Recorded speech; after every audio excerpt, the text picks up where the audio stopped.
Bang, bang, Hmm. masih nanya.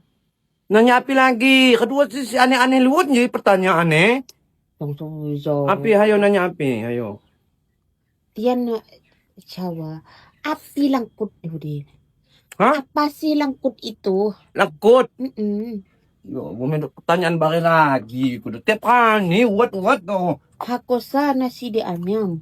Nah, Ano pa? jadi langkut udah yo, buat kamu orang yang nanya langkut itu apa?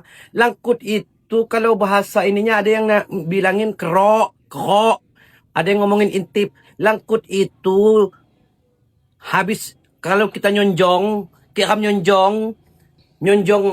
nasi di kayo itu, habis disuwi itu langkut namanya. Wasinya ko krok, wasinya ko langkut.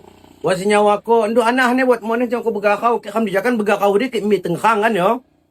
Do buat mana ke jama Jawa do di ko intip. Sejelas langkut hudi sejenis mie si apa yo?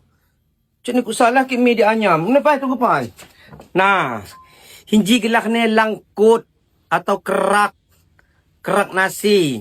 Kalau udah digoreng namanya langkut goreng. Kadang siapa sih nanya nagawa mo tuh nanya. Si bakit na pertanyaan agak berbobot cuti. Nanya gerak lah, nanya jahuan lah. Aju nanya langkut. Kata? Bang melancip go iwa. Ya, ayo kita. Aduh nji, si jelas langkut sanji na. Nanji langkut ni na. Tengani. Tekani, nji tekang pai, sampai tegoreng, sedop. Ngani langkut goreng sambil nginum kopi. Kopi katok mak bugula. Aduh, Tengani. muat hambus kode, sekeng, kajak tegoreng. Nanya.